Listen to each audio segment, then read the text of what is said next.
हरे कृष्णा। भगवद गीता अध्याय 1 श्लोक क्रमांक 25। भीष्मद्रोण प्रमुखतः सर्वेषां च महीक्षिताम् उवाच पार्थ पश्येतान् समवेतान् कुरुनिति।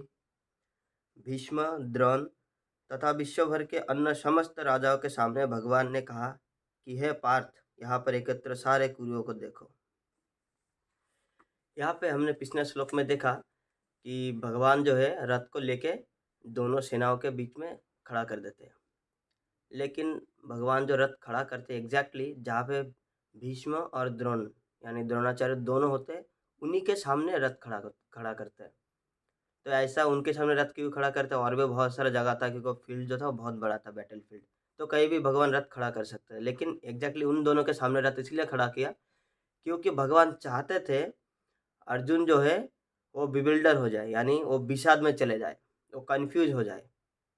अगर वो कन्फ्यूज नहीं होगा तो फिर ये भगवत गीता का जो ज्ञान है वो भगवान दे नहीं पाते। वो कन्फ्यूज हो गया तभी भगवान को ज्ञान देना पड़ा, और अर्जुन के माध्यम में हम सभी के लिए, सभी जीव के लिए भगवान ने ये ज्ञान दिया। तो यहाँ पे ये सवाल होता है कि भगवान कैसे पता था भगवान को कि अर्जुन यहाँ पे कन्फ्यूज हो जाएंगे। देखिए सिंपल बात है, जैसे हम नॉर्मल सोसाइटी में किसी के लिए भी, हमारे लिए, आपके लिए, सबके लिए धर्म के पथ पे चलने के लिए या भक्ति के पथ पे चलने के लिए मुख्यतः 2 बाधाएँ आती है।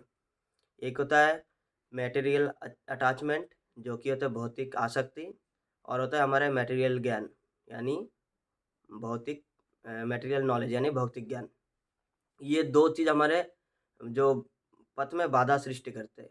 जैसे कोई भक्ति के पथ पे चलते हैं तो हम पहले तो अटैचमेंट कि हमारे फैमिली छोड़ना पड़ेगा, फैमिली वाले क्या कहेंगे, इतना इतना धन संपत्ति है, इसका मैं क्या करूँ? ये सब छोड़ के मैं जाना नहीं चाहता, है ना? तो ये बाधा सृष्टि करता है, और ज्ञान भी ऐसा था जैसे हमने स्कूल में पढ़े होते, यूनिवर्सिटी में पढ़े होते, ये विश्व के बारे में, यूनिवर्सिटी के बारे में, हर चीज़ के बारे में यूनिवर्सल जो क्या ये कॉन्सेप्ट है, क्या सब कैसे पृथ्वी बना, विश्व बना, कैसे अर्थ, ये सब टोटल हम पढ़े होते हैं। तो वो ज्ञान जो है जैसे हम भगवत गीता खोलते हैं या श्रीमद् भागवतम खोलते हैं, तो वो ज्ञान का खंडन होता है। तो आप वहाँ पे हमारे ईगो पे आघात होता है ना? फिर हम नहीं चाहते कि नहीं, हम नहीं पढ़ेंगे। जैसे मान लीजिए मुझे पता है कि कुछ चीज़ के बारे में थोड़ा नॉलेज है।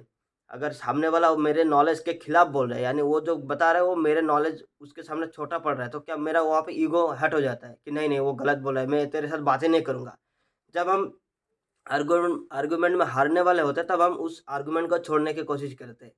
एग्ज़ैक्टली जैसे हम शास्त्र खोलते हैं, तो यहाँ पे जो भी ये भौतिक दुनिया है, भौतिक हम देखते हैं, भौतिक चीज़ें, इसके बारे में जो-जो बताया कि हमने एग्ज़ैक्टली उसका उल्टा पढ़ा हुआ है, तो हमारी ईगो हर्ट हो जाता है। जैसे मान लीजिए हमने साइंस के अकॉर्डिंगली हमने पढ़ा है, डार्विन थ्योरी कहता है कि जो इंसान है बंदर से आया है, लेकिन शास्त्र कहते हैं नहीं, वो इंसान पहले से था, भगवान ने सृष्टि किया है। तो यहाँ पे ये कॉन्फ्लिक्ट होता है। तो है ना, जो साइंस को ज़्यादा मानने वाले होते हैं वो बोलते हैं नहीं, हम शास्त्र पढ़ेंगे ही नहीं। यानी वो धर्म का पथ, एक तरी शास्त्र पढ़ना छोड़ देना मतलब एक तरीके से आपने अपना धर्म का पथ छोड़ दिया, क्योंकि शास्त्र पढ़ेंगे तभी आप धर्म के पथ पे चल पाएँगे। तो यही होता है, भगवान इसीलिए उन दोनों के सामने खड़ा किया ताकि अर्जुन भी यहाँ पे कन्फ्यूज़ हो जाए और उस दोनों भौतिक आसक्ति और भौतिक ज्ञान के बीच में वो फँस जाए कि इन दोनों को अगर मैं छोड़ दूँगा, मतलब अगर मैं धर्म का युद्ध करना पड़ेगा तो इन दोनों के खिलाफ लड़ना पड़ेगा। तो इसीलिए हमें भी धर्म के पथ पे अगर चलना है तो हमको भी भौतिक आसक्ति और भौतिक ज्ञान के विरुद्ध में लड़ाई करना पड़ेगा। तो यहाँ पे एक भगवान यहाँ इसीलिए सीख देते हैं। जैसे कई लोगों को लग सकता है ये दोनों तो महाभारत में जो पांडवों के साइड से थे, मतलब उनका भला चाहते, फिर दूसरे साइड से क्यों लड़े? देखिए हर चीज़ के पीछे कारण होता है। ये सबसे बड़ा कारण है जिसलिए भगवान ने ये जो पूरा खेल रचा उन दोनों को उस तरफ जाना पड़ा। भले उसके पीछे कोई और भी कारण है, लेकिन मेन कारण यही दोनों थे। इसके अलावा यहाँ पे अर्जुन को पार्थ कहा गया है।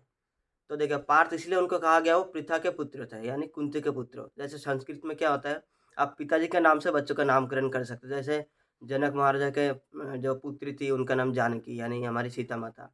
उसके बाद आप देखेंगे वासुदेव यानी कृष्णा, उनके पिताजी का नाम वसुदेव यानी वसुदेव से बना वासुदेव। तो संस्कृत में ऐसा नियम है जो कि पिताजी के नाम से आप बच्चे का नामकरण कर सकते हैं। हरे कृष्णा।